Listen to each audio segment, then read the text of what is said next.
দেখলো আমার চুলগুলো পেকে গেছে, আমার মুকুটটা রাজমুকুটটা হেলে গেছে, তখন চিন্তা ভাবনা করলো রামকে রাজা করব। ঘোষণা করলো কাল সকালে রাম রাজা হবে, রাজ্যাভিষেক হবে রামের। সকালবেলা থেকে সবাই আনন্দের সাগরে মিশে আছে, কিন্তু একজন মা কিন্তু ফুলের মালা গাচ্ছিল রামের গলায় পরাবে বলে। সেই মায়ের নাম কি? তিনটে মায়ের মধ্যে কৈকেয়ী। যখন কৈকেয়ী ফুলের মালা গাচ্ছে রামের গলায় পরাবে বলে, সেই সময় পাশ থেকে একটি মেয়ে কৈকেয়ীর কানে কানে বলল, কৈকেয়ী মালাটা কার জন্যে গাচ্ছিস? যেমন আপনারা করে নিচ্ছেন আর কি, মালাটা কার জন্যে গাচ্ছিস? বলে রামের জন্য। বলে রামের জন্য মালা গাচ্ছিস, তাতে তোর কি হলো? বলে আমার রাম রাজা হবে। রাম রাজা হলো তো তোর কি গেল? কৌশল্যা হবে রাজমাতা, তুই হবি ভিখারিনী। এক কাজ কর। বলে কি? রাজা দশরথ যখন যুদ্ধে গিয়েছিল, অসুস্থ ছিল, তখন তুই সুস্থ করে দিয়েছিলি। দুটো বর তোর পাওনা ছিল, এই ফাঁকে চেয়ে নে। কি বর? একবারে রামচন্দ্রের 14 বছরে বনবাস, একবারে পুত্র ভরতের সিংহাসন লাভ। বাবারা বলবেন না, মায়েরা বলুন, এই কথাটি কৈকেয়ীর কানে কানে যে বলেছিল তার নাম কি? জোরে বলুন, একটু জোরে বলুন। আপনারা জানেন বলেই বললাম, কি? মন্থরা। মায়েরা, তাহলে কৈকেয়ীর মনটা রামের দিকে গিয়েছিল, কিন্তু মন্থরা কানের মধ্যে বিষ দিল। এখন আপনারা যারা কীর্তন শুনতে বসেছেন মন দিয়ে, পাশ থেকে যদি আপনার সামনে কেউ গল্প করে, তাহলে বুঝবেন মন্থরার পার্টি বসে আছে। এগুলো সব মন্থরা এসেছে। এদের দিকে তাকালে আপনার কৃষ্ণ ভজন হবে না। তবে আপনাদের বলে যায়, মন্থরা যেমন কানের মধ্যে, এই যে মাসি, কানের মধ্যে যে বিষ দিয়েছিল, এ জগতে কেউ যদি বিষ খায়, হসপিটালে ভর্তি হয়ে গেলে তার আবার ভালো হবার সুযোগ আছে। কিন্তু কানের মধ্যে কেউ যদি বিষ দেয়, শুধু আপনি সংসারে নষ্ট হবেন তা নয়, আপনার গোটা পরিবারটাই নষ্ট হবে। প্রমাণ কি? আপনি সংসারে লক্ষ্মীর মতো সংসার চালাচ্ছেন, পাড়ার লোকে, গ্রামের লোকে আপনার নাম করে, ভালো পরিবার থেকে এসেছে, তখন পাশের দুটো মেয়ে আপনার কানে কানে বলছে, এত খেটে কি করবি তুই? গরুর মতো খাটবি, ওরা বসে বসে খাবে। তার মানে কি? আপনি সংসার ভালো চালাচ্ছিলেন, আপনাকে বিষ ঢালতে শুরু করলো, আপনার জন্য সংসার ভেঙে গেল। আমি আপনাদের বলবো, কানের মধ্যে বিষ নেবেন না, কানের মধ্যে অমৃত নিন, হরিনাম, যেন আপনার জীবনটাকে আপনি সুন্দর করতে পারেন, আপনার সংসারটাকে সুন্দর করতে পারেন। তাই প্রেমের ঠাকুর মহাপ্রভু নবদ্বীপের পথ দিয়ে হরিনাম দিয়ে যাচ্ছেন। শ্রী গৌরাঙ্গ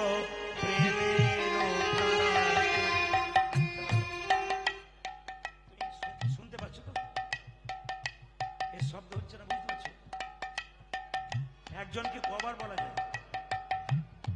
তোমার সাউন্ড কিন্তু বাইরে দারুণ, তুমি ভাবতে দারুণ হচ্ছে।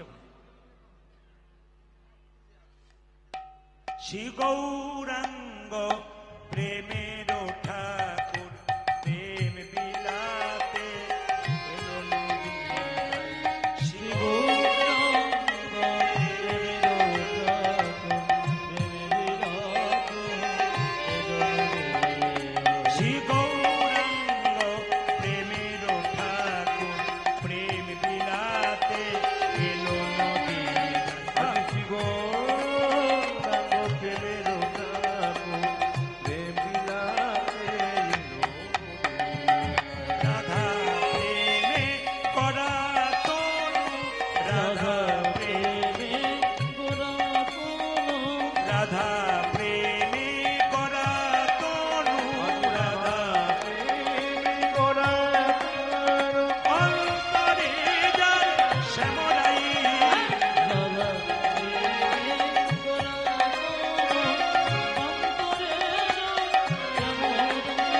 শ্রী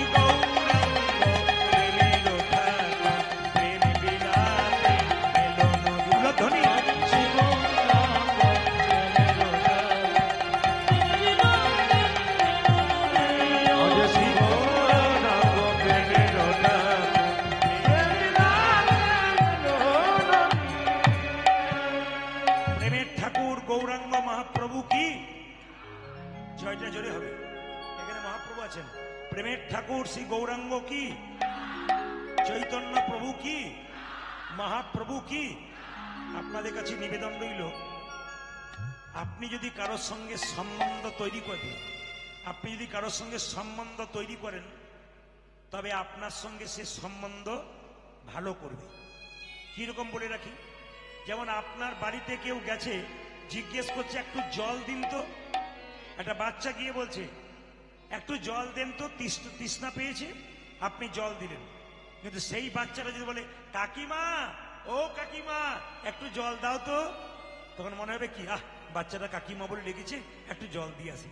তার মানে কি, সম্বন্ধ তৈরি করলে সম্পর্কটা ভালো হয়। ভগবানের সঙ্গে সম্বন্ধ তৈরি করুন। শুধু সংসারে খেলেন, কর্ম করলেন, টিভি সিরিয়াল দেখলেন আর ঘুমালেন, এটা কিন্তু জীবন নয়। প্রত্যেকের কাছে বলে যায়, শুধু কর্ম করলেন, খেলেন, ঘুমালেন, এটা জীবন নয়। আমাদের জীবন কি বলুন তো? আপনি সংসারের জন্য এত করছেন, অবশ্যই করবেন, কিন্তু সংসার শেষে আপনাকে দাম দেবে না। প্রশ্ন করবেন কেন? আপনি আপনার বাচ্চার জন্য প্রত্যেক দিন ক্যাডবেরি আনুন, 3 দিন আনা বন্ধ করে দিন, বাচ্চা বাবা বলা বন্ধ করে দিন। কেন? এ সংসার শুধু নিতে চাই, দিতে চাই না।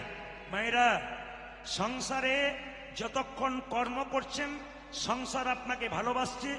আপনার শরীরে একটা কঠিন রোগ হয়ে যাক, দেখবেন বাড়ির লোক 10 দিন সেবা করবে, তারপর মনে মনে ভাববে এবার গেলেই বাঁচি।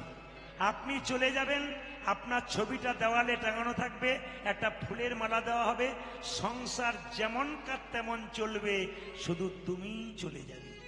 সেই জন্য আপনাদের কাছে নিবেদন রইল, আপনি সংসারের কর্তব্য কর্ম সব কিছু করবেন, কিন্তু সকাল দুপুর সন্ধে ভগবানকে 5 মিনিট করে একটু নাম করবেন, ভগবানের ধ্যান করবেন, দেখবেন গোবিন্দের কৃপা আপনার হবে। সম্বন্ধের কথা যখন বললাম তখন বলে রাখি, দেখবেন একটা প্রাণী সবচাইতে কম দিন বাঁচে। সেই প্রাণীটার নাম আপনার জানা আছে? সবচাইতে কম দিন বাঁচে মায়েরা, যেমন দেখবেন বসে আছেন, পুটুস করে কামড়ে দেয়, এর নাম কি? পিঁপড়ে নাকি? এই দেখুন, এই যে এতক্ষণে বলেছেন, ঠিক বলেছেন, মানে কামড়ে দিয়ে দিয়ে পালিয়ে যাচ্ছে। তার মানে মশা। এ বাঁচে কদিন? মাত্র 22 দিন। শুনলে চমকে যাবেন। একটা কচ্ছপ, কাছিম, সে বাঁচে কদিন? সে বাঁচে 500 বছরেরও ওপর। এবার কাছিম বা কচ্ছপ যখন ডিম পাড়ে, কেউ যদি দেখেন তাহলে দেখবেন নদীর কিনারাতে ডিম পাড়ছে, ডিম পেড়ে গর্তটা করে তার উপরে মাটি ঢাকা দিয়ে, কচ্ছপ কিন্তু খাবারের টানে নদীর কিনারায় কিনারায় চলে যায়। অনেক দূরে কচ্ছপ বসে থাকে, কিন্তু খাবার জোগাড় করার পর যখন চুপচাপ বসে থাকে, তখন ডিমগুলোর কথা ধ্যান করে। মানে বসে বসে ভাবে কটা ডিম রেখেছি, ডিমগুলো কোথায় আছে, এই কথা কিন্তু কচ্ছপটা ভাবে। আপনার শুনলে চমকে যাবেন, গাভী বাছুরের জন্ম দিলে বাছুরটাকে কাছে কাছে নিয়ে ঘুরে বেড়ায়, মানে গাভী ছুটে যায় বাছুরটার কাছে।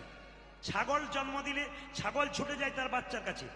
কিন্তু কচ্ছপ বাচ্চা জন্ম দিলে মা থাকে অনেক দূরে, বাচ্চা ডিম ফুটে বের হয়ে বাচ্চাকে কচ্ছপকে খুঁজতে হয় না, বাচ্চাগুলো কচ্ছপের কাছে গিয়ে দাঁড়ায়। কেন? তাদের দুজনের মধ্যে সম্বন্ধ ছিল, মা এবং ডিমের মধ্যে।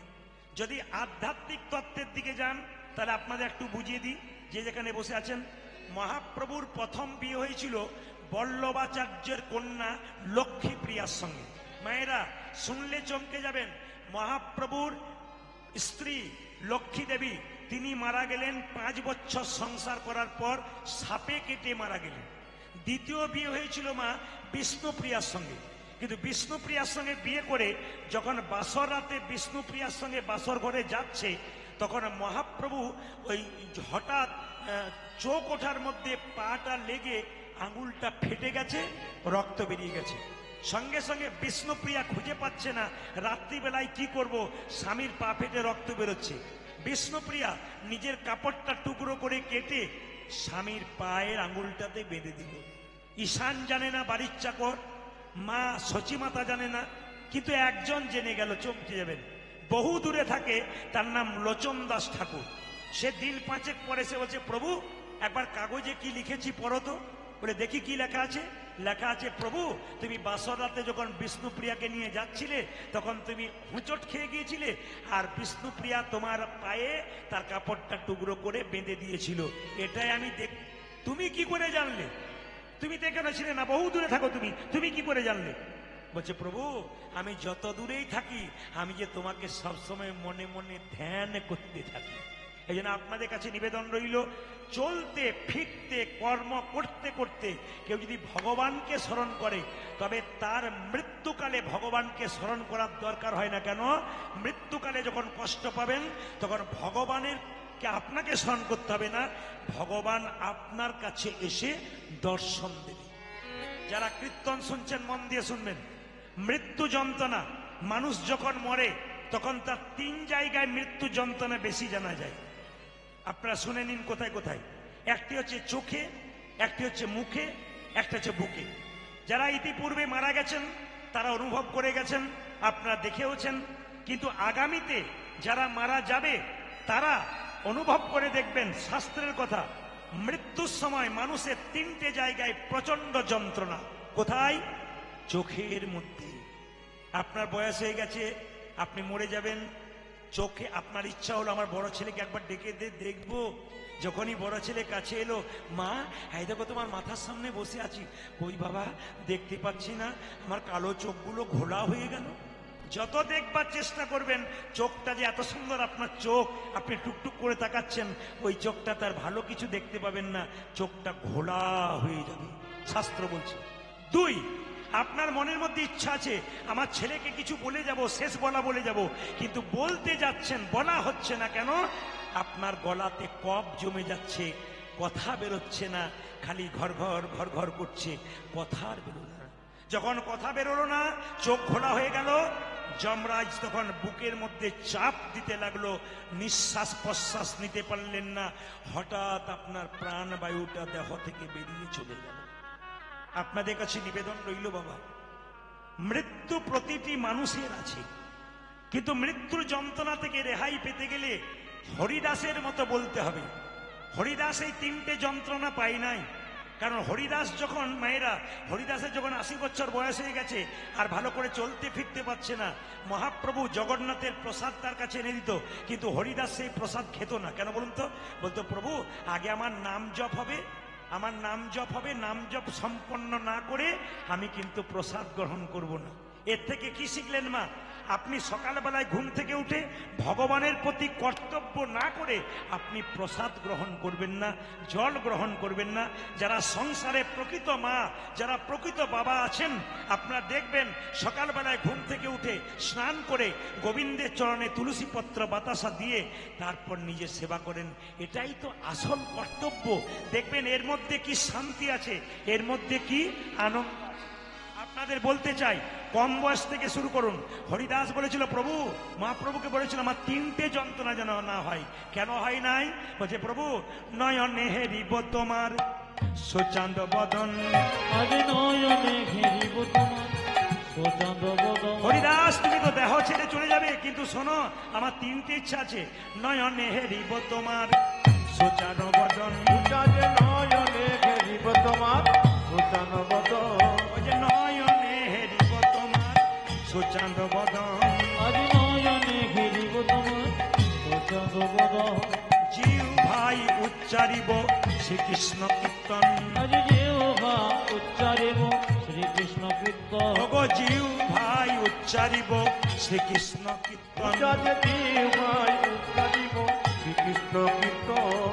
এই মতো আমার দেহ ছাড়িব তখন, এই মতো আমার দেহ ছাড়িব তখন, এই মতো আমার দেহ ছাড়িব তখন।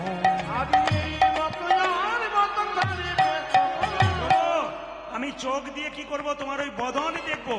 আর কি করব? তাকান, চোখ দিয়ে বদন দেখবো, আর জিহ্বায় তোমার নাম কীর্তন করব, আমার যেন জিহ্বার কষ্ট না হয়, আর বুকে তোমার চরণটাকে একবার ধরবো। এই জন্য হরিদাসের মৃত্যুর সময় এই 3টে যন্ত্রণা কোনো মতেই পাই নাই। আজকে মহাপ্রভু নবদ্বীপের মাটিতে এলেন, নিতাই চাঁদকে ডেকে বললেন, দাদা এক কাজ করো, জীবের দ্বারে হরিনাম দাও। কিভাবে? নয়ন, এই যে নয়নে দেখিবে যারে কৃষ্ণ নামে দেবে তার, নয়নে দেখিবে যারে কৃষ্ণ নামে দেবে যে নয়নে দেখিবে যারে কৃষ্ণ নামে দেবে তারে নয়নে দেখিবে যারে কৃষ্ণ নামে দেবে তারে। সাবধান, যেন জাতির বিচার করো না দাদা, জাতির বিচার করো না দাদা, জাতির বিচার করো না দাদা, যেন জাতির বিচার করো না দাদা। যারে দেখিবে নামে দেবে জাতির বিচার করো না দাদা, যারে দেখিবে নামে দেবে জাতির বিচার করো না দাদা, যারে দেখিবে নামে দেবে জাতির বিচার করো না দাদা। ওই যারে দেখিবে নামে দেবে জাতির বিচার করো না দাদা। হরিনামে কোনো জাতের বিচার নাই, নারী পুরুষ একসঙ্গে বসছেন কেন? এখানে যাত্রা নাটক হলে কিন্তু মাঝখানে বাঁশের বেড়া দিত, একদিকে নারী একদিকে পুরুষ। হরিনাম হচ্ছে মহাপ্রভুর কৃপায়, কামের ব্যাপার নাই, প্রেমের ব্যাপার আছে, তাই সবাই একসঙ্গে বসেছেন। নিতাই চাঁদ বলছে যদি কেউ হরিনাম না নেয় তখন কি করব? দাদা প্রথমে ধরিবে হাতি, যদি না চাই নাম। দাদা প্রথমে ধরিবে হাতি, যদি না চাই নামে। এখন নিতাই চাঁদ কত দয়াল, বলছে যে নিতাই চাঁদ মহাপ্রভুকে বলছে যদি কেউ হরিনাম না নেয় তখন কি করব? বলছে দাদা প্রথমে কি করবে জানো? হরিনাম নেবে না, তাকে জোর করে দেবে। কিভাবে? প্রথমে ধরিবে হাতি, যদি না চাই নাম। দাদা গো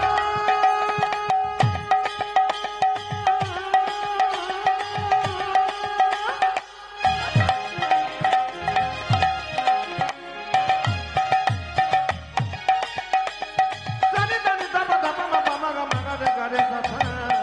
প্রথমে ধরিবে হাতি, যদি না চাই নামে।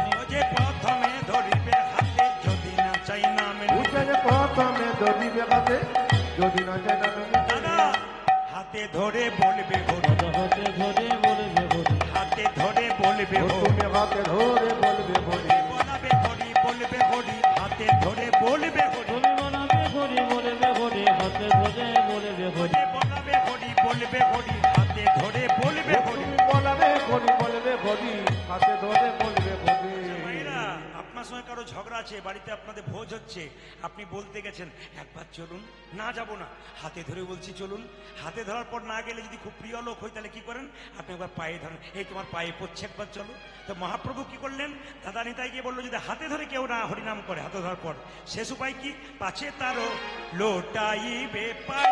ও দাদা দাদা গো পাছে করো, পাছে করো, লোটাইবে ও যে পাছে তারও, পাছে তারো লোটাইবে পাই। ও ও দাদা দাদা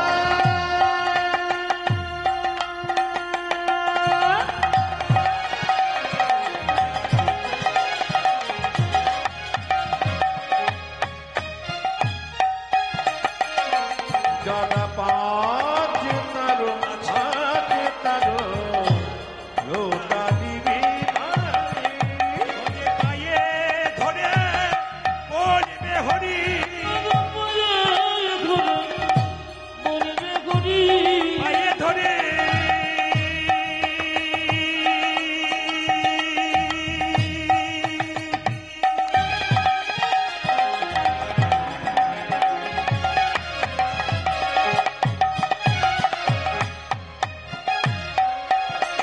ও দাদা পাখি ধরে ওরে হারি, তুমি বলবে ঘড়ি বলাবে হরি, বলিবে হরি, পায়ে ধরে বলবে হরি। দাদা বানাবে হরি, বলবে হরি, একবার পায়ে নিতাই গৌর হরি, বলবে ঘড়ি বলবে ঘড়ি পায়ে ধরে বলবে হরি, বলবে ঘড়ি বলবে ঘড়ি পায়ে ধরে বলবে হরি। তুমি পারে ধরে বলবে ঘড়ি আজ পাছে করো, পাছে করো, লোটাইবে একবার জোরে জয় দেবেন তো রাধা রানী কি। যে পরিমাণ ভক্ত হয়েছে জয়টা একটু জোরে আশা করছিলাম। রাধা রানী কি, বেড়েছে আরো বাড়বে। শ্যাম সুন্দর কি, মদন মোহন কি, হরিবাসর কি, গরম লাগছে কি? না, প্রমাণ হয়ে গেল যে আপনার কত ডুবে গেছেন। আমি কি বলছি ওইদিকে নজর নেই, সবাই জয় দিচ্ছেন। একবার বলুন রাধা রানী কি, মহাপ্রভু কি, শ্রীকৃষ্ণ চৈতন্য প্রভু কি, আপন আপন গুরুদেব কি, সাধু গুরু বৈষ্ণব কি, নিতাই গৌর হরি হরি। বেশ, আপনারা মন দিয়ে শুনে যাবেন, একটা ছোট্ট তত্ত্বের কথা বলবো, মন দিয়ে শুনবেন, এইদিকে তাকাবেন।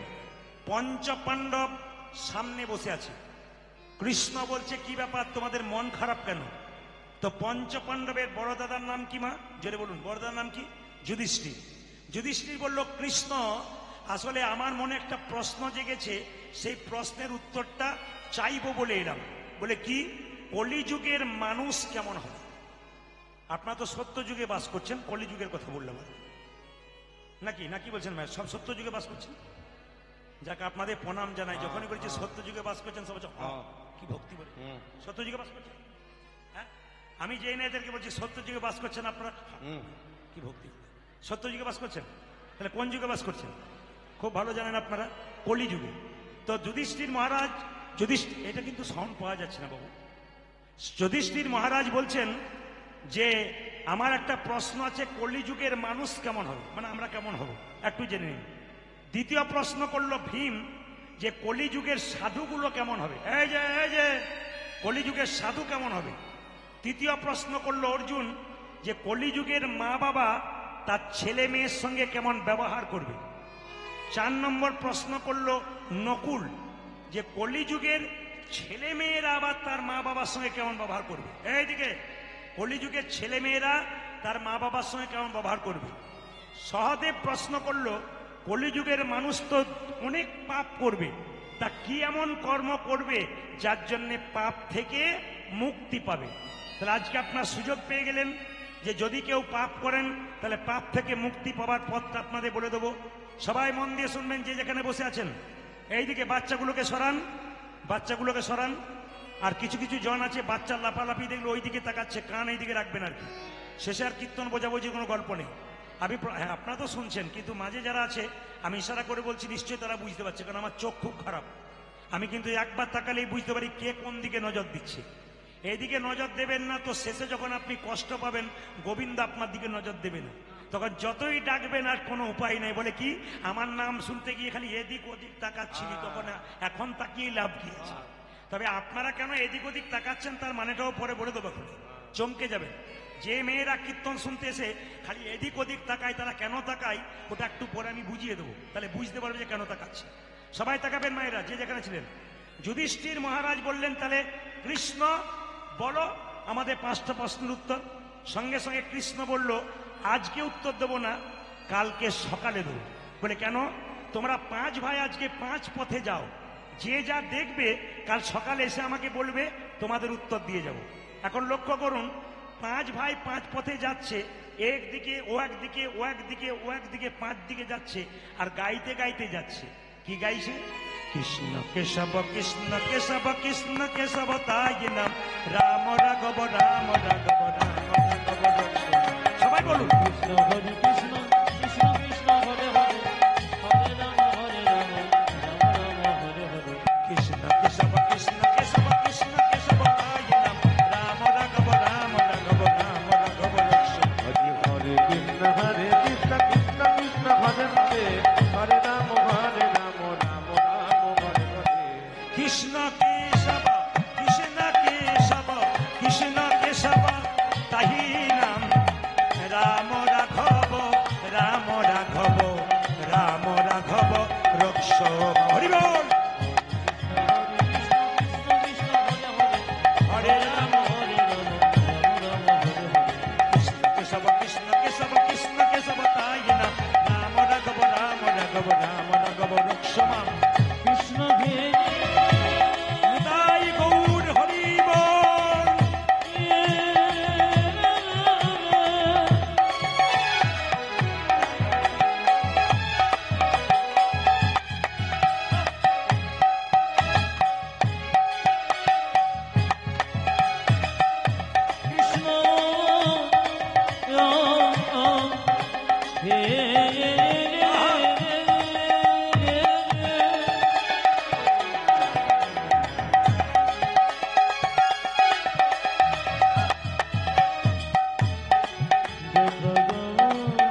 কৃষ্ণ এলো, জিজ্ঞেস করছে পঞ্চপাণ্ডবকে সবাই কে কি দেখলে।